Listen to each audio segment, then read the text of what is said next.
Hello, it's Nemesis Nick here.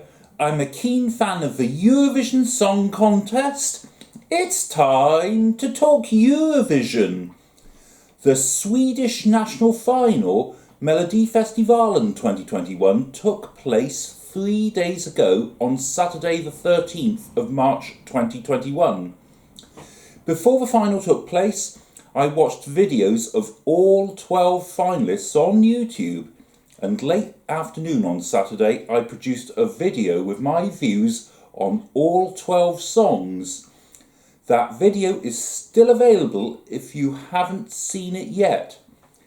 Saturday evening I watched Melodifestivalen 2021 final live online from the UK, and during the show I ranked the 12 finalists on My Eurovision Scoreboard. Here is my ranking from 12th to 1st. By the way, I can't speak Swedish, so please excuse me if I mispronounce Swedish song titles or artist names. Okay, on with my ranking, and this is based solely on the actual performances on Saturday evening. Bottom of my ranking is Paul Ray, The Missing Piece.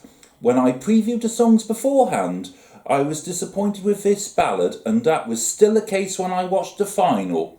As I said in my preview video, I think this is the sort of song an artist could include as a filler track on an album, but nowhere near memorable enough to do well at Melodifestivalen, let alone in the Eurovision Song Contest. Furthermore, I thought the staging was amateurish. The only positive thing I can say is Paul has a good voice and he sang well at Melfest. I'm not surprised this finished last overall in the official results. Interestingly, this is one of 4 songs which qualified via the second chance round. 11th, Dotter Little Tot. The 11th song in the lineup ended up 11th in my ranking. I like the chorus to a degree, though I think hearing that too much would make it difficult to get out of one's head. The parts in between, which are sung in a different style altogether, are not my cup of tea at all. Quite frankly, I'm not at all keen on how the two styles have been combined together.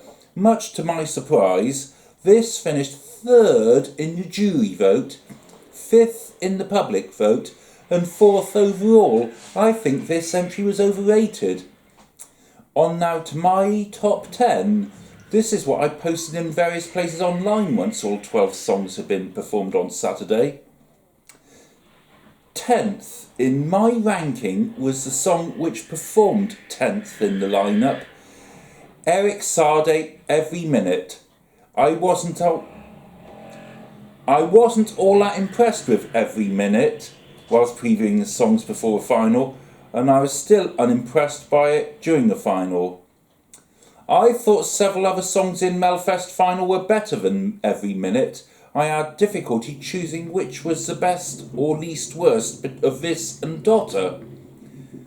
But anyway, I ended up liking Erik marginally better than Dotter, which is why I put Erik above Dotter. As far as the official results go, Erik was 2nd in the jury vote, 4th in the public vote, and 2nd overall. I think this entry was overrated. I don't think Every Minute is as good as Erik's 2011 Eurovision entry, Popular.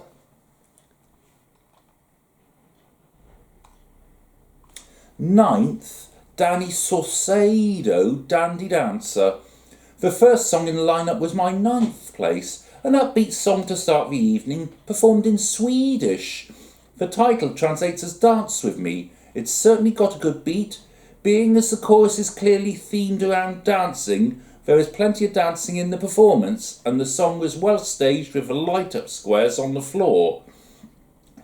This ended up 7th overall in the official results, which is reasonable. From the moment I first previewed with finalists beforehand, I felt this was very much a middle-of-the-road song which merited a middle-of-the-road placing. 8th, Clara Hammerstrom, Beat of Broken Hearts. By the way, that's Clara with a K, if that's the method you use to distinguish the two Claras. She is another of the four who qualified via the second chance round. I particularly liked the staging, including the images that appear around her as she raised her arms during the first verse, and the background image during the chorus. To me, it looked like a centre light with illuminated fibre optics radiating from it. This finished 6th in the official results, which was reasonable for what was very much another middle-of-the-road song. 7th in my ranking was The Man Was in the Middle. I put it there in my ranking because, in all truth and honesty, I didn't think In the Middle is as good as their winning entry Move last year. The song they entered last year and this year are both gospel songs, but their entry last year was better than this year. As far as I'm concerned, other songs are more deserving of winning Melfest final this year. I wondered if the juries and public would favour this on sympathy grounds, after their dreams of performing at Eurovision last year were unexpectedly taken away from them. Anyway, the man has ended up 4th in the jury vote, a rather distant 2nd in the public vote, and 3rd overall. 6th, Anton Ewald, New Religion. 6th in my ranking was Anton Ewald, New Religion. Anton has a good voice. I quite liked how the song is well structured with a good beat, and the staging was good, including the use of lasers. This finished 11th overall in the results. I think it deserved a higher placing than that. Moving on to my top 5. 5th, Alvaro Stela, Baila Baila. Another of the 4 finalists which qualified via the second chance round is a Spanish-style disco song which I think is impressive right from the very beginning.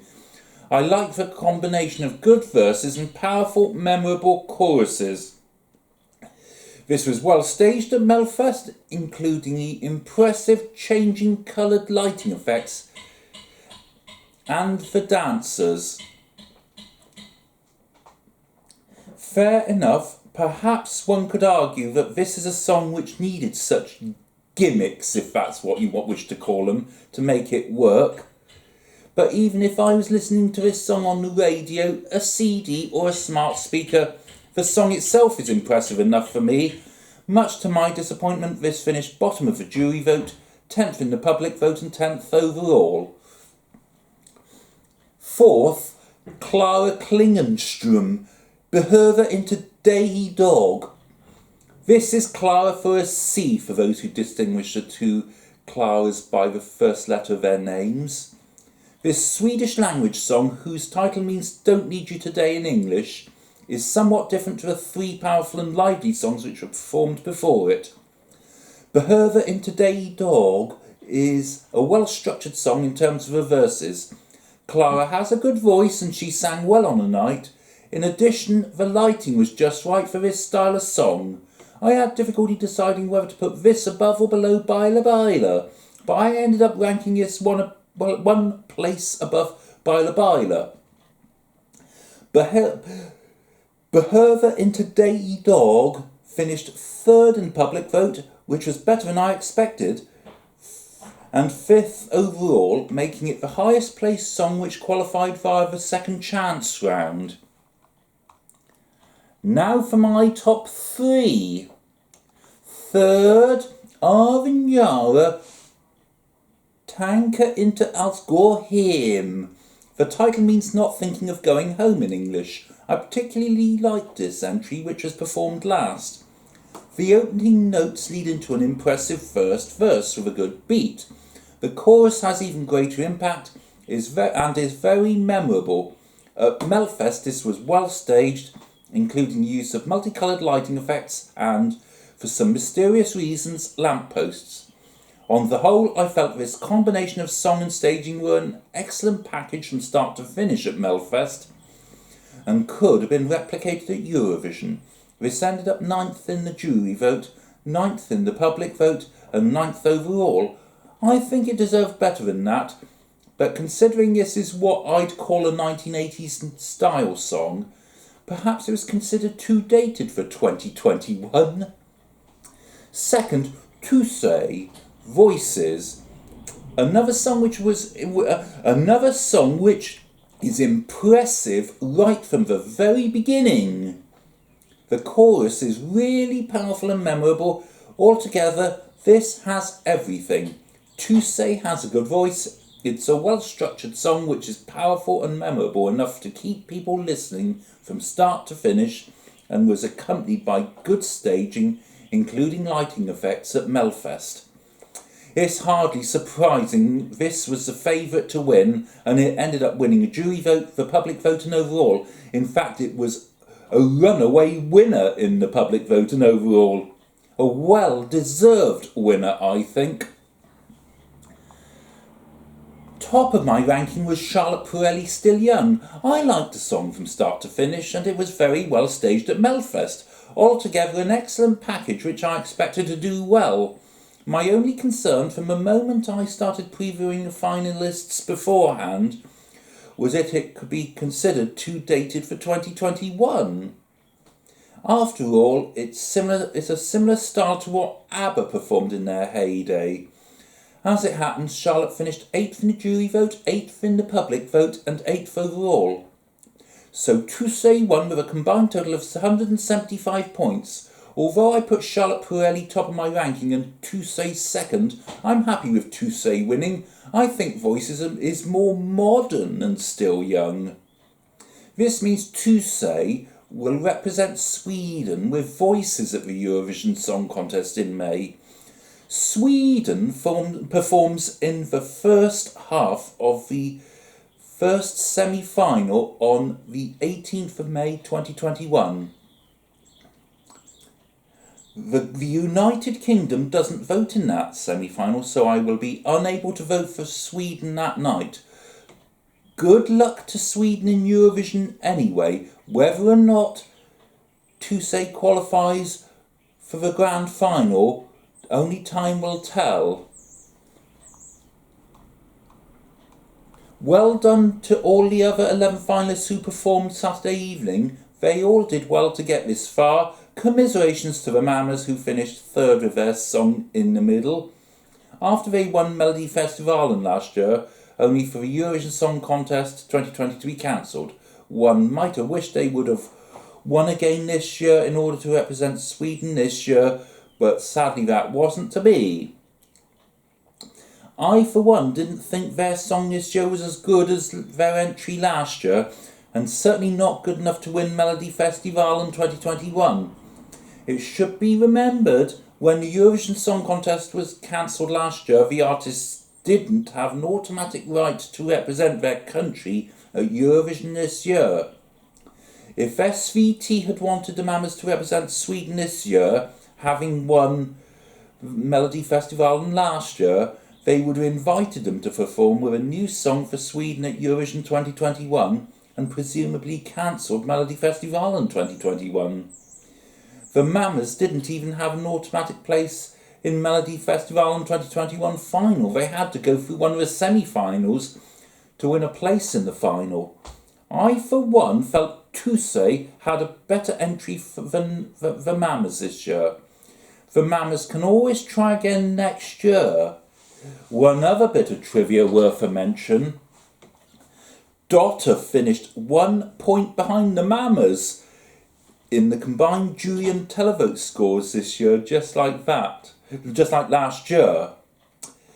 How that could have happened 2 years running is something of a miracle. Do you agree or disagree with my ranking? Do you feel the correct song won Melodifestivalen 2021? Which song did you want to win and thus represent Sweden at the Eurovision Song Contest 2021? Let me know in the comments below.